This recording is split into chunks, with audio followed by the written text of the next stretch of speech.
السلام علیکم ورحمۃ اللہ وبرکاتہ۔ الحمد للہ رب العالمین والعاقبۃ للمتقین ولا عدوان الا علی الظالمین والصلاة والسلام علی نبینا محمد وعلی آلہ وصحبہ اجمعین، اما بعد۔ بچوں کی تربیت میں ماں کا ایک اہم کردار یہ بھی ہے کہ اس ماں کی پوری کوشش ہونی چاہیے کہ وہ ماں اپنے ان بچوں کو حرام اور ناجائز چیزوں سے دور رکھے اور انہیں یہ کہہ کر کے نظر انداز نہ کرے کہ یہ بچے ہیں، ابھی تو یہ نابالغ بچے ہیں، جب یہ بڑے ہوں گے تو ان کی اصلاح ہو جائے گی، ان کی سدھار ہو جائے گی، یہ نفع نقصان کو سمجھنے لگیں گے۔ یہ چیز قطعاً ذہن میں نہ رکھے، کیونکہ یہ تلبیس ابلیس ہے۔ صحیح بخاری کی حدیث، اللہ کے رسول صلی اللہ علیہ وسلم کے ساتھ حسن تھے، اور یہ ہے کہ صدقے کا کھجور رکھا ہوا تھا، وہاں سے گزر ہوا۔ حسن رضی اللہ عنہ نے ایک کھجور اٹھا کر کے اپنے منہ میں ڈال لیا۔ اللہ کے رسول صلی اللہ علیہ وسلم نے فرمایا کخن کخن اما علمت ان الصدقۃ لا تحل لآل محمد۔ اے حسن، تم اس کھجور کو، جو صدقے کا کھجور ہے جسے تم منہ میں ڈال لیے ہو، یہ منہ سے نکال کر کے پھینک دو۔ اما علمت ان الصدقۃ لا تحل لآل محمد، کیا تمہیں یہ معلوم نہیں کہ صدقہ یہ محمد کے گھر والوں کے لیے کھانا حلال نہیں ہے، صدقے کا کھانا یہ حرام ہے؟ تو دیکھیے یہ حدیث ہمیں، پوری امت کو قیامت تک کے لیے اس بات کا درس دیتی ہے کہ ایک گارجین کو، ایک سرپرست کو، چاہے وہ ماں کی شکل میں ہوں، چاہے وہ باپ کی شکل میں ہوں، ہر ایک کو چاہیے کہ بچوں کو حرام چیزوں کے کھانے پینے سے دور رکھیں، جیسا کہ اللہ کے رسول صلی اللہ علیہ وسلم نے سبق سکھلایا۔ کس کو سکھلایا؟ اپنے نواس حسن کو۔ اللہ کے رسول صلی اللہ علیہ وسلم چاہتے تو وہ بھی یہ کہہ کر کے چھوڑ دیتے کہ یہ حسن نابالغ ہیں، کوئی مشکل نہیں ہے، آئندہ جب یہ بچہ بالغ ہوگا تو ان چیزوں کو سمجھ لے گا کہ یہ چیز حرام ہے، حرام چیزوں کو چھوڑ دے گا، ابھی تو ننھا منھا بچہ ہے، کھانے دیں۔ اللہ کے رسول صلی اللہ علیہ وسلم نے نکیر کی۔ تو ایسے ہی آج ایک ماں کو چاہیے، ماں کا کردار ہونا چاہیے کہ اپنے بچوں کو، اپنی بچیوں کو حرام چیزوں سے دور رکھیں۔ کبھی ایسا ہوتا ہے ماں یہ توجہ نہیں دیتی ہے، ننھا منھا بچہ ہے جو اسکول میں جا رہا ہے، ابھی فرسٹ سیکنڈ کلاس میں ہے، نرسری میں ہے، جب گھر واپس لوٹتا ہے تو اس کے آس پاس میں ارد گرد جو بیٹھنے والا اس کا ساتھی ہے، کبھی اس کی پنسل اٹھا لایا، کبھی اس کا بک اٹھا لایا۔ بچی جو ہے اپنی سہیلی کی جو کلاس میں ہے اس کی بک اٹھا لائی، یا اس کی پنسل اٹھا لائی، یا اس کا اور کوئی چیز اس کی اٹھا لاتی ہے، لیکن ماں کو اس کی فکر نہیں ہے کہ ماں دیکھے تو یہ ٹوکے کہ اے بچی، یہ چیز تو میں نے تم کو خرید کے نہیں دی تھی، یہ تم کہاں سے لائی؟ دیکھو یہ چیز چوری ہے، چوری کرنا حرام ہے، اس سے اللہ تعالیٰ ناراض ہوگا۔ فوراً نکیر ہونی چاہیے، کیونکہ فوراً نکیر نہیں ہوئی تو جان لیے کہ آگے چل کر کے وہ بچہ یا وہ بچی کے اندر چوری کرنے کی جرات ہو جائے گی۔ آپ کی بچی ہے، آپ کا وہ ننھا منھا بچہ ہے، پڑوس میں گیا کسی گھر کھیلنے کے لیے، موقع پایا، کوئی چیز وہاں سے وہ ہتھیا لیا، ہاتھ میں لے کر کے گھر میں لا کے رکھ دیا، ماں دیکھ رہی ہے لیکن اس پہ نکیر نہیں کر رہی ہے۔ اس کو چاہیے تھا کہ وہ اسوہ ہوتی، وہ نمونہ ہوتی، اپنے اس بچے کو، اپنی اس بچی کو ٹوکتی کہ بچی، یہ تم اپنی پڑوسی کے گھر سے جو یہ چیز لے آئی ہو، تم نے اجازت نہیں لی ہے اس چیز کا لانا گھر میں، یہ چیز حرام ہے، اللہ تعالیٰ اس سے ناراض ہوگا، یہ چیز کرنا غلط ہے، آئندہ یہ چیز میں نہ دیکھوں، لے جاؤ اس گھر میں واپس لوٹاؤ۔ تو کیا ہے کہ ایک ماں کو چاہیے کہ حرام چیزوں سے اپنے بچوں کو دور رکھیں۔ آج بڑا افسوس ہوتا ہے اور یہ چیزیں سننے میں آتی ہیں، اور کتنے لوگوں کے استفسارات ہوتے بھی ہیں کہ ایک ماں باپ ہیں، والدین ہیں، بچہ کسی کمپنی میں سروس کر رہا ہے، اس کی سیلری 10,000 روپے ہے، لیکن گھر میں جو کھانے پینے کے سامان اور دوسری ضروریات کی چیزیں آ رہی ہیں وہ 15 سے 20,000 کی ہیں، 25,000 کی ہیں، لیکن کہاں ہے وہ ماں کہ اپنے اس بچے کے ہاتھ کو پکڑے کہ میرے لختے جگر، نور نظر، تمہاری سیلری، تمہاری تنخواہ منتھلی یہ 10,000 روپے کی ہے، لیکن گھر کے اندر جو سامان آ رہا ہے یہ 20,000 کا ہے یا 25,000 کا ہے، تو یہ 15,000 کہاں سے آ رہا ہے؟ ہمیں یہ چیز نہیں چاہیے۔ ایسی خاتون کو چاہیے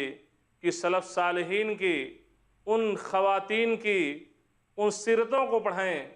کہ جب وہ خواتین، ان کے شوہر گھر سے باہر رزق کی تلاش میں معاش کے لیے نکلتے تھے تو وہ خواتین چوکھٹ پر آ کر کے اپنے اس شوہر کو، گھر کے گارجین کو، سرپرست کو رخصت کرتے ہوئے وہ خاتون یہ کہا کرتی تھی کہ تم اللہ تعالیٰ سے ہم لوگوں کے بارے میں ڈرنا، جا تو رہے ہو، گھر سے نکل رہے ہو، لیکن اللہ کے خوف کو، خشیت الہی کو دل میں جگائے رکھنا۔ نصبر علی الجوع، سن لو، بھوکے رہنا ہمیں گوارا ہے، بھوک پر ہم لوگ صبر کر سکتے ہیں، بھوکے رہنا ہم برداشت کر سکتی ہیں، ولا نصبر علی النار، لیکن جہنم کی آگ میں جلنا ہمیں گوارا نہیں ہے۔ سبحان اللہ۔ یہ وہ خواتین تھیں جو اپنے گارجینوں کو گھر سے جاتے ہوئے یہ نصیحتیں کیا کرتی تھیں، لیکن آج کی خاتون ہیں الا من رحم اللہ، کم ایسی خواتین ہیں کہ جن کے اندر حرام و حلال کی تمیز ہو، یا اپنے شوہروں کو یا اپنے بچوں کو اس بات کی تاکید کرتی رہتی ہوں کہ جا رہے ہو، لیکن بچے جب آنا، گھر میں کھانے پینے کا سامان لے کر کے آنا تو حلال کمائی کا لانا، حرام کمائی کا مت لانا۔ کسی کو ٹوپی پہنا کر کے، کسی کا مال ہڑپ کر کے، کسی کے اوپر ظلم اور زیادتی کر کے تو ہماری خواہشات کی تکمیل مت کرنا۔ ایسی کم عورتیں ہیں۔ وہی وجہ ہے کہ معاشرے میں طرح طرح کی برائیاں بڑھتی جا رہی ہیں، اور یہ ہے کہ طرح طرح کے مسائل آئے روز معاشرے میں، سماج میں،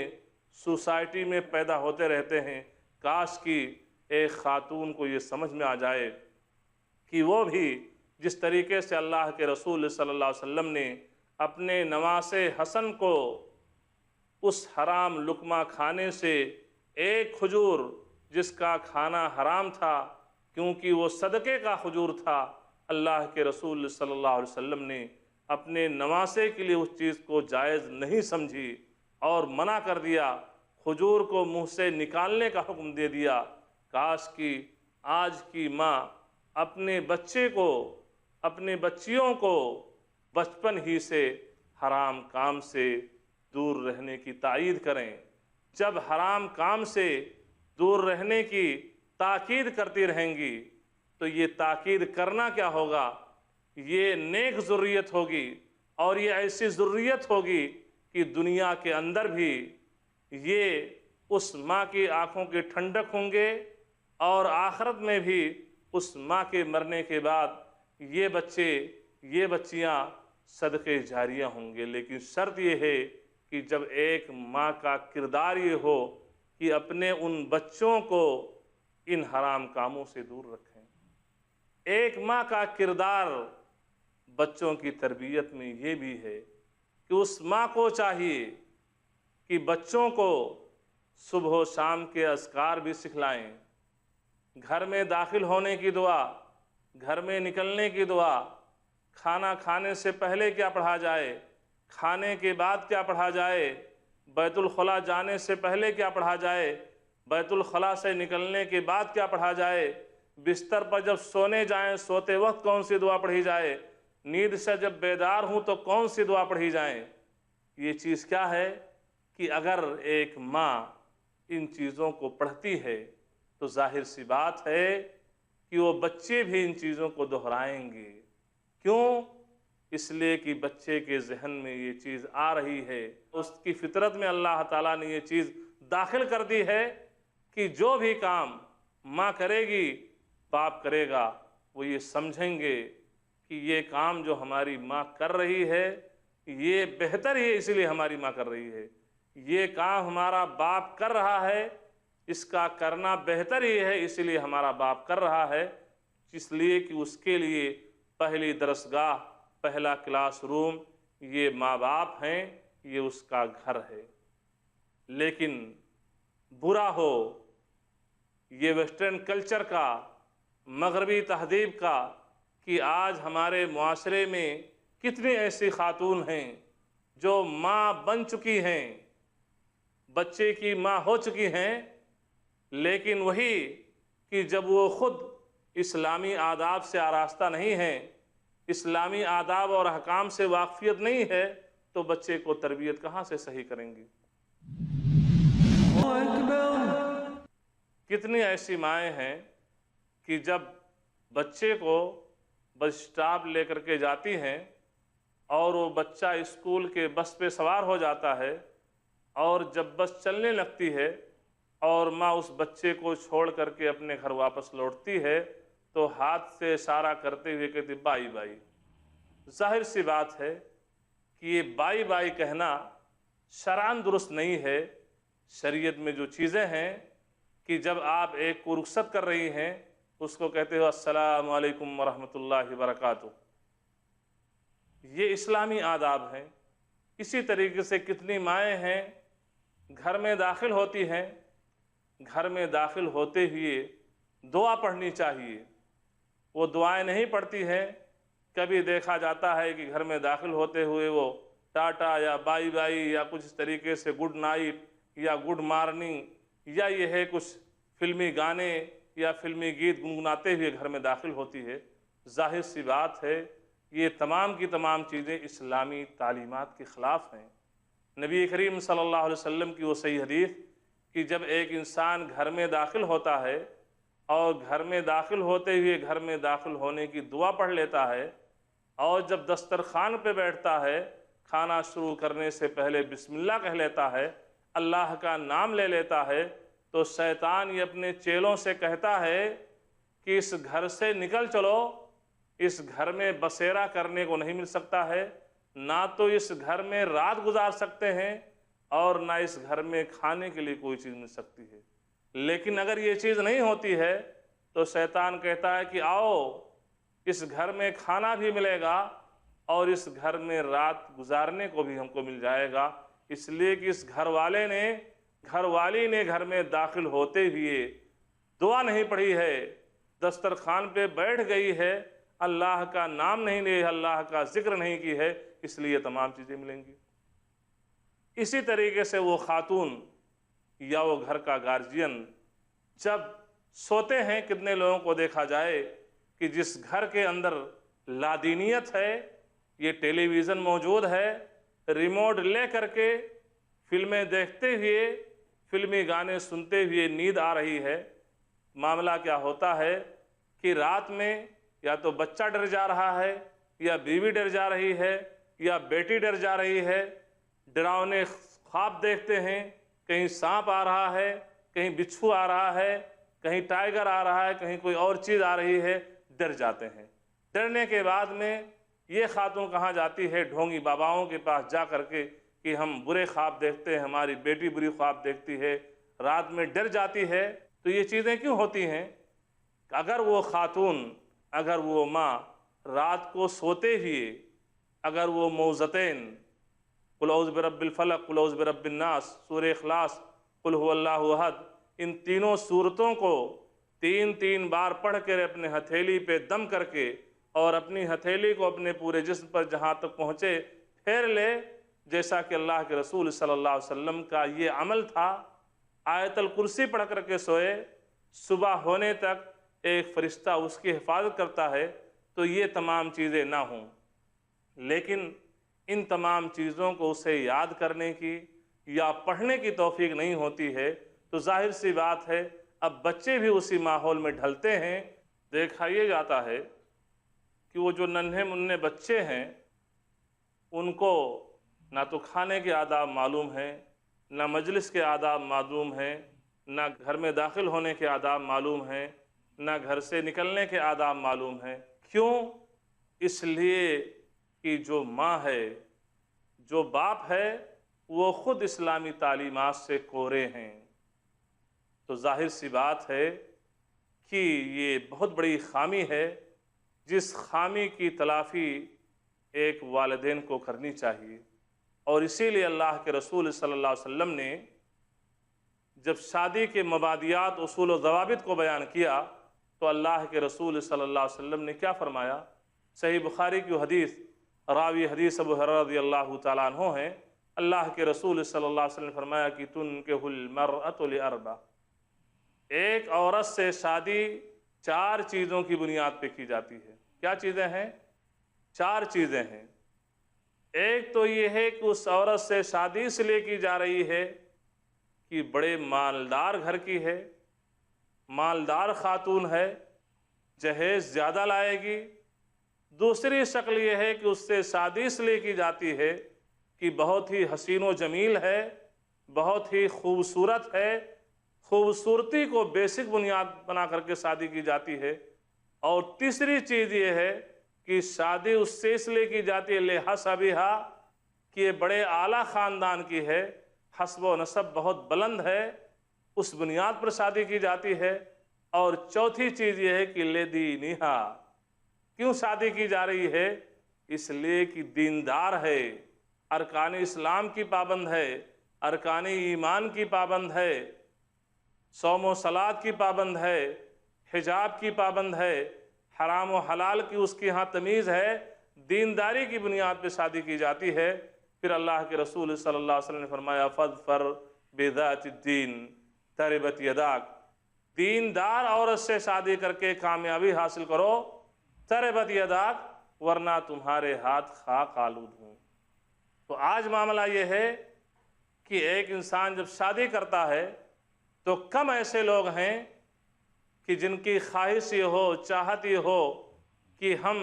جس بیوی سے، جس عورت سے شادی کر رہے ہیں، جو کل بچوں کی ماں ہوگی، اس سے شادی اس لیے کر رہے ہیں، وجہ ترجیح اس یہ ہے کہ وہ دیندار خاتون ہے۔ بلکہ دین کو عام طور سے کیا ہوتا ہے کہ اخیر درجہ دیا جاتا ہے، یا تو مالداری بیسک بنائی جاتی ہے، یا خوبصورتی بیسک بنائی جاتی ہے، یا حسب و نسب کو بنیاد بنایا جاتا ہے۔ تو جب ایک باپ نے اپنے ہونے والی بیوی کا انتخاب دینداری کی بنیاد پر نہیں کیا، اب جب وہ کل بچے کی ماں ہوگی تو ظاہر سی بات ہے اس بچے کی صحیح تربیت وہ نہیں کر پائے گی۔ سنن ترمذی کی وہ حدیث کہ جس میں اللہ کے رسول صلی اللہ علیہ وسلم نے دیندار باپ کا بھی حکم دیا کہ اذا آتاکم من ترضون دینہ وخلقہ فزوجوہ الا تفعلوہ تکن فتنۃ فی الارض فساد عریض، جب تمہارے پاس وہ انسان آئے ترضون دینہ، جس کے دین کو تم پسند کر رہے ہو کہ وہ دیندار انسان ہے، اس کے اخلاق کو بھی پسند کر رہے ہو کہ اچھے کیریکٹر کا ہے، اچھے کردار کا ہے، اس کا معاملہ اللہ کے ساتھ بھی بہتر ہے، بندوں کے ساتھ بھی بہتر ہے، اب اگر یہ چیزیں موجود ہیں فزوجوہ، تو ایسے انسان کو تم اپنی بہن بیٹیوں سے شادی کر دو، اس کو لوٹاؤ نہیں۔ اور اگر تم نے ایسا نہیں کیا تو زمین کے اندر ایک بہت بڑا فتنہ و فساد رونما ہو جائے گا۔ تو یہاں اللہ تبارک تعالی، اللہ کے رسول صلی اللہ علیہ وسلم نے بچیوں کے اولیاء الامور کو، بچیوں کے گارجین کو مخاطب کر کے اللہ کے رسول صلی اللہ علیہ وسلم فرماتے ہیں کہ